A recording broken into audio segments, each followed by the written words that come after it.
बेटा माधव, मेरी नौकरी चली गई है। लाला सेठ अब गांव छोड़कर शहर जा रहे हैं, तो इसलिए मेरा काम छूट गया है। तू अब कोई काम धंधा कर ले, क्योंकि मैं तो बहुत थक गई हूँ और अब मुझसे नौकरी भी नहीं होती। माँ, मैं सोच रहा हूँ कि मैं भी शहर चला जाता हूँ और वहाँ जाकर कोई काम धंधा कर लेता हूँ। नहीं, तू कहीं नहीं जाएगा। वैसे भी तेरे पिताजी तो अब रहे नहीं, मैं यहाँ किसके साथ रहूंगी। माँ, हम दोनों शहर चलते हैं, मैं वहाँ जाकर कोई काम धंधा ढूंढ लूंगा। नहीं, ये घर तेरे पिताजी की आखिरी निशानी है। मैं मरते दम तक इस घर को कहीं छोड़कर नहीं जाऊंगी। तू यहीं इसी गांव में कोई काम धंधा देख ले। माँ, मुझे सिर्फ समोसे बनाने ही आते हैं, उसके अलावा मुझे कोई और काम नहीं आता है। जैसे पिताजी समोसे बनाते थे, मुझे भी बस वही बनाने आते हैं। ठीक है बेटा, तू भी बाजार में समोसे का ठेला लगा ले, इससे घर का गुजारा हो जाएगा। ठीक है माँ, मैं फिर जाकर वही करता हूँ। माधव जल्दी जल्दी समोसे का ठेला लगाने की तैयारी करता है और बहुत सारे समोसे बनाता है। अरे वाह बेटा, वाह वाह बेटा, खुशबू तो बहुत अच्छी आ रही है। तू बिल्कुल अपने पिताजी की तरह समोसे बनाता है। हाँ माँ, ये समोसे बनाने मैंने पिताजी से ही सीखे। देखना माँ, मैं जल्दी जल्दी बहुत सारे समोसे बेचकर घर की सारी परेशानियाँ खत्म कर दूंगा।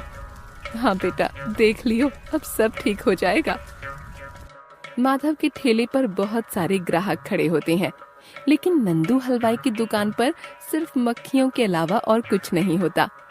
अरे ओ माधव भाई, जरा एक समोसा तो और देना, क्योंकि एक समोसा खाने पर तो मेरा मन ही नहीं भर रहा है। देता हूँ, आराम से बैठकर खाइए। बहुत गरम गरम समोसे हैं, कहीं भैया आपका मुंह ना जल जाए। ठीक है भैया, आप दे दो, हम आराम से बैठकर खाएंगे।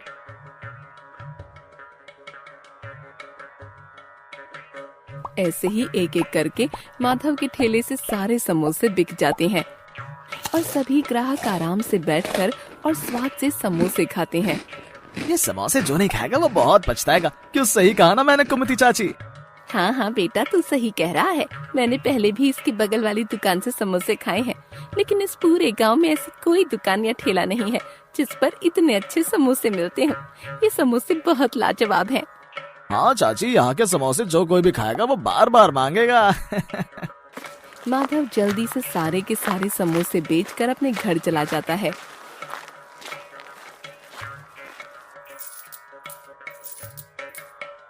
आपको पता है कि एक समोसा खाकर भी किसी भी ग्राहक का मन नहीं भरता है। मुझे तो लगता है कि शायद हमारा समोसे का ठेला यहाँ चल जाएगा।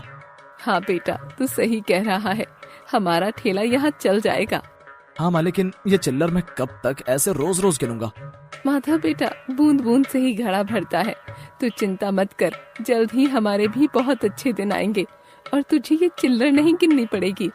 नहीं माँ, मैं तो चाहता हूँ कि मैं जल्द से जल्द बहुत सारे नोट गिनूं। ये चिल्लर अब मुझसे गिने नहीं जाते हैं।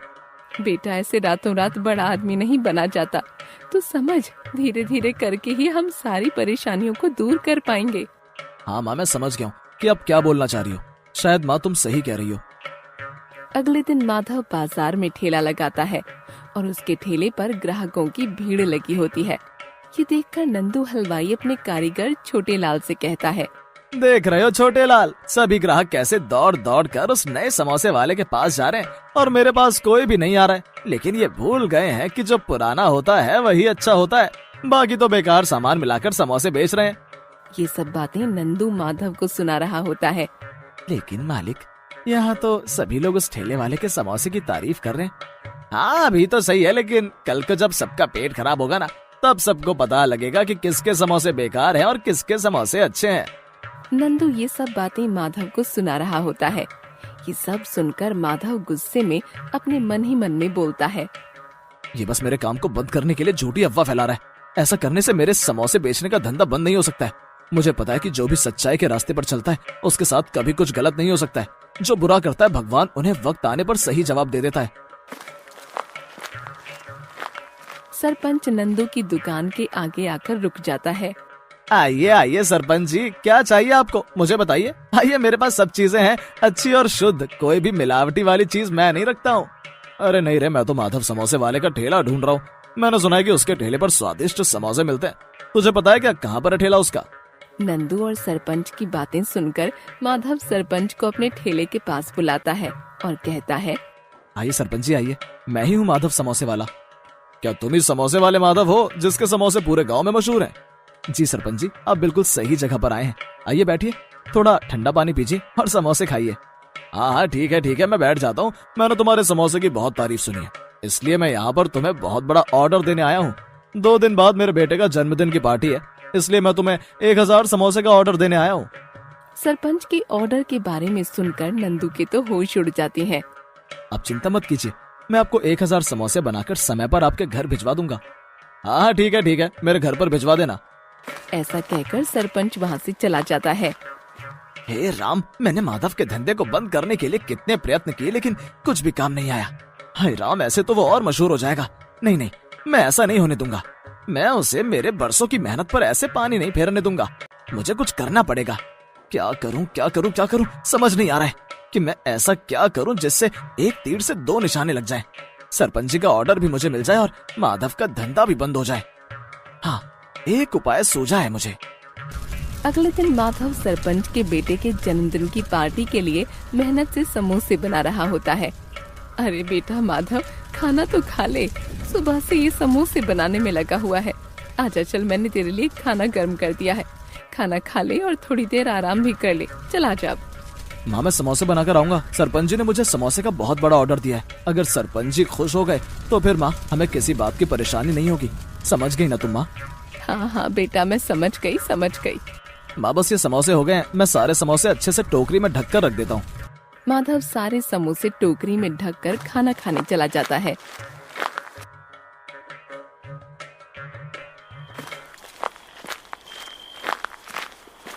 हाँ, यहाँ बना रखे हैं इसने समोसे। अभी इन समोसे को ठिकाने लगाता हूँ। नंदू अपनी पॉकेट में से एक शीशी निकालता है और सारे समोसों पर छिड़क देता है। मजा आएगा। अब देखता हूँ माधव सरपंच के यहाँ समोसे कैसे देकर आता है। सुबह होती जब माधव ये सब देखेगा तो उसकी शक्ल देखने वाली होगी। नंदू के समोसों पर दवाई छिड़कने से सारे समोसे सड़ जाते हैं और उनमें से बदबू आने लगती है। अगले दिन माँ, ओ माँ, मैं सरपंच जी के यहाँ समोसे देने जा रहा हूँ। माधव जैसे ही समोसे उठाने के लिए बाहर आता है, समोसों में से आ रही बदबू को देखकर वो एकदम हक्का बक्का रह जाता है। अरे माँ, ओ माँ, देखो ये समोसे को क्या हो गया है? अरे बेटा, क्या हुआ? तू ऐसे क्यों चिल्ला रहा है? क्या हुआ? अरे माँ देखो तो, मैंने तो रात को इन्हें ढक कर रखा था, शायद इसलिए इनमें से बदबू आ रही है। हाय हाय, अब मैं क्या करूँ? हाय हाय सत्यानाश! अरे बेटा, अब क्या होगा? माँ, मैं सरपंच को क्या मुंह दिखाऊंगा? अब बोलो ना माँ, मैं क्या करूँ? मैंने अब अगर शाम तक समोसे नहीं भेजे तो मेरी बहुत बदनामी हो जाएगी। हाय हाय माँ, अब मैं क्या करूँ? वो दोनों माँ बेटे रो ही रहे थे कि तभी एक बुढ़िया अम्मा उनके घर के बाहर आकर बोलती है, अरे कोई है, जरा मुझे 1 गिलास पानी तो पिला दो। बहुत गर्मी हो रही है। बहुत देर से मैंने ना कुछ खाया है ना कुछ पिया है।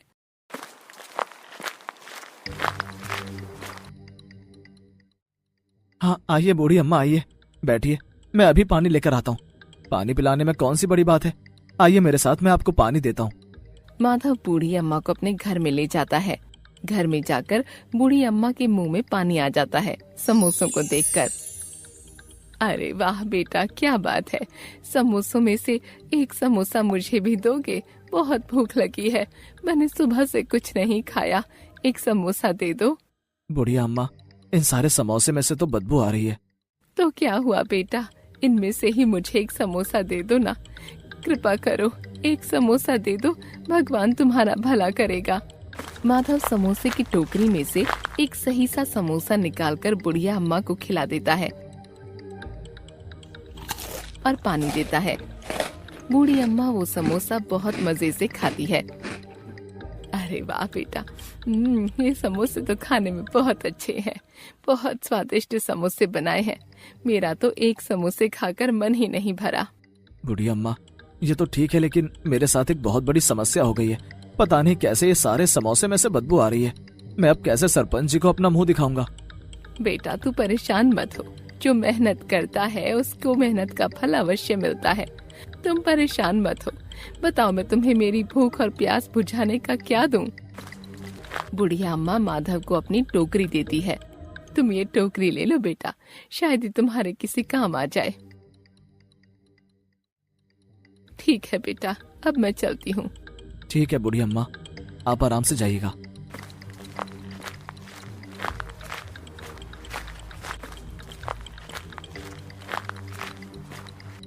अब इस टोकरी को मैं कहाँ रखूंगा?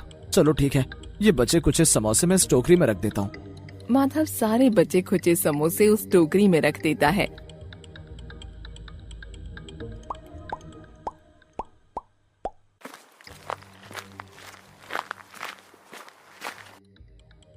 अरे बेटा, तू ये क्या कर रहा है? ला दे, मैं ये सारे समोसे बाहर फेंक आती हूँ। इन सबको तो माँ तुम बाहर गिर दोगी। हाँ ला दे बेटा, मैं इन सबको बाहर फेंक कर आती हूँ। वो एक एक करके सारे समोसे टोकरी में से बाहर निकालता है, लेकिन टोकरी में से समोसे निकलना खत्म ही नहीं होते।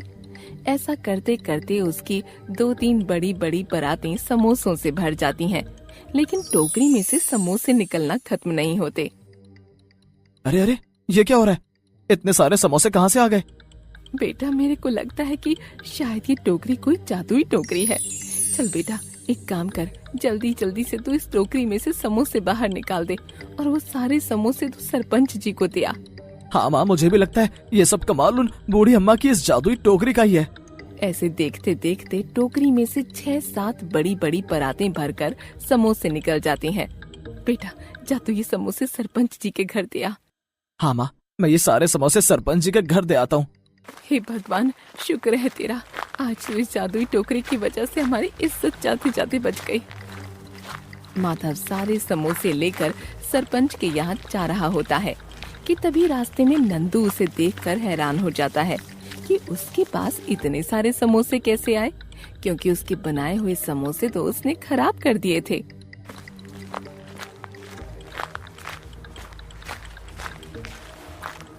ये लीजिए सरपंच जी, आपके ऑर्डर किए हुए सारे समोसे।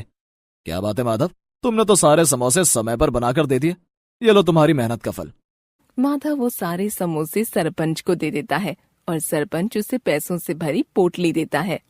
धन्यवाद सरपंच जी। चलो, अब तो सारी परेशानियां ही खत्म हो गई। सरपंच जी ने खुश होकर मुझे इतना बड़ा तोहफा दे दिया है। चलो ये जाकर मैं माँ को दिखाता हूँ, माँ बहुत खुश हो जाएगी।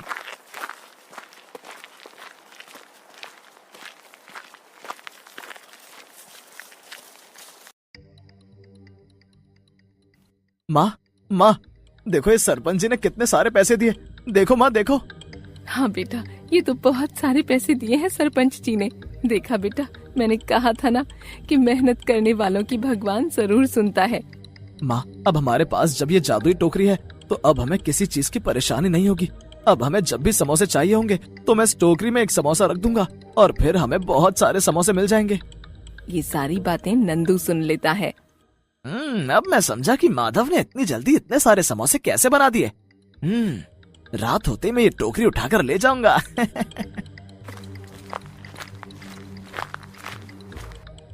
चल बेटा, अब तू कुछ खा ले, तूने सुबह से कुछ नहीं खाया।